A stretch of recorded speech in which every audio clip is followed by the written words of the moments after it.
New York, as most people know, has five crime families: Gambino, Genovese, Lucchese, Colombo, and Bonanno, all of who are the core of organized crime in New York.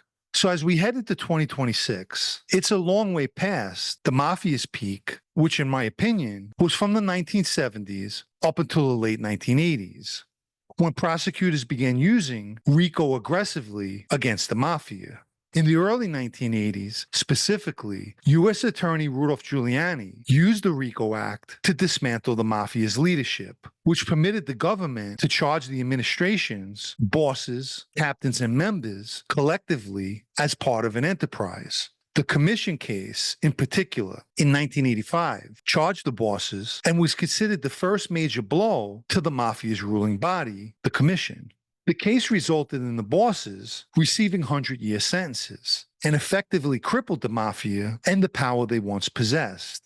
That power has never been regained on the scale that it once was. The commission case convictions also stripped the Mafia of the old guard, those old bosses, so to speak, who came up the old-fashioned way. They earned it. So while being carted away to various federal prisons, along with them went the old values. Guys like Fat Tony, Carmine Persico, Tony Ducks, etc. were taken out of action, never to see the streets they once ruled again, with the exception of Persico, who, unlike his peers, refused to step down and ruled his family from prison with the aid of emissaries. But he was more of a figurehead because any boss serving life in prison is no comparison to a boss out on the street.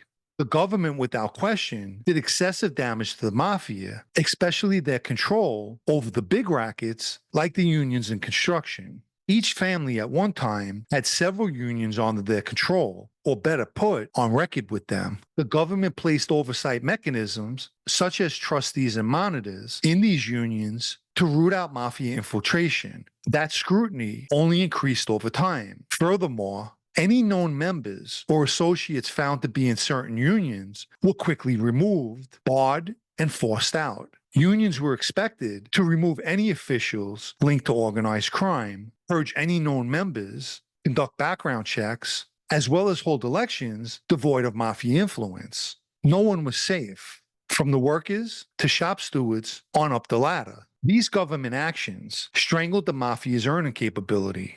One of the Mafia's greatest strengths was instilling fear into civilians and its members and associates.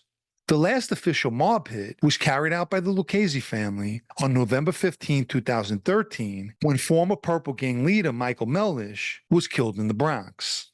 That hit resulted in the government taking out the entire Lucchese administration.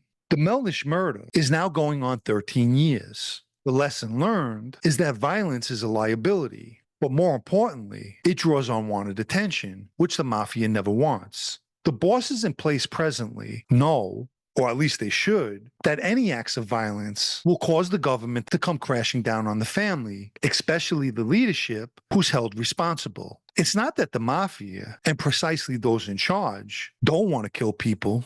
They do, but the satisfaction isn't worth the risk. They're also aware that they have spies in camp, FBI sources, and informants providing real-time intel. In fact, some families have betrayal at the highest levels. So basically, a mob hit in present day would receive intense media coverage, political pressure, a large-scale federal response, as well as the high probability that the hit gets intercepted before it's carried out. And this is due to the FBI's people on the inside who may tip off law enforcement. Which brings us to the topic of shelving members, which is stripping a member of his membership and then ostracizing him. The act of shelving members is presently being used more frequently in place of just killing the offending member. As I've stated in the past, it's the mob's way of telling you we're shelving you as opposed to killing you, because if this was years ago, you'd be gone.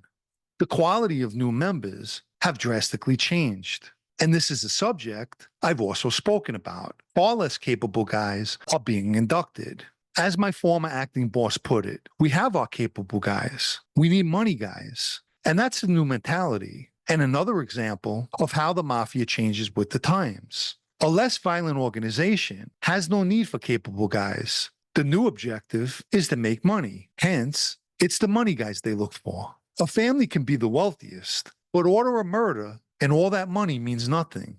Well, in the big picture, they'll have full commissary bars at the prison. The bosses today have become more like CEOs, concentrating on bringing in revenue, and violence is counterproductive of achieving that goal.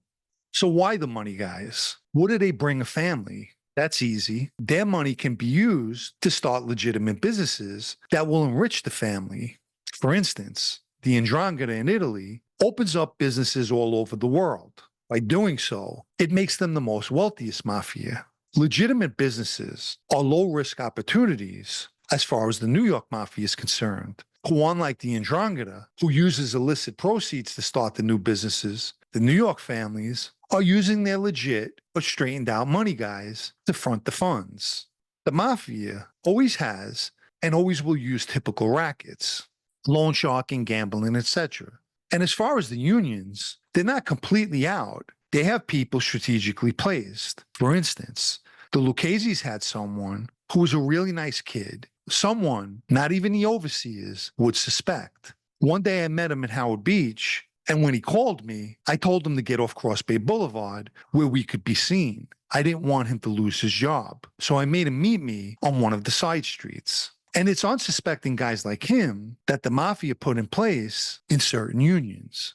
As we've seen in the last few mob busts, the present Mafia is concentrating on those age-old rackets, such as gambling, to earn money.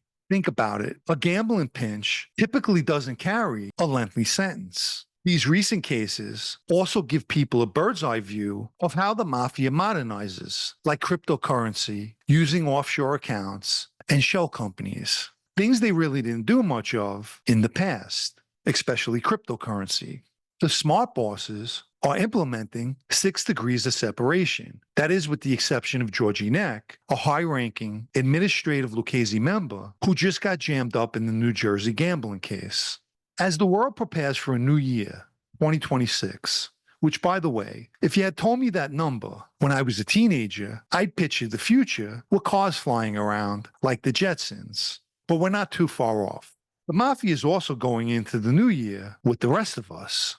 And as they do, they seem much smarter, more fragmented, but less violent. As mentioned, their new objective is a steady cash flow that leans more so on the legitimate side. After everything that's just took place, I believe they'll shy away from gambling for the time being and out of law enforcement spotlight that's lasered in on that racket. They'll be more cautious and careful running their families, which more and more will emulate corporations. Just my opinion. If you haven't liked this video yet, please take the time now and give it a like, as it helps with YouTube's algorithm.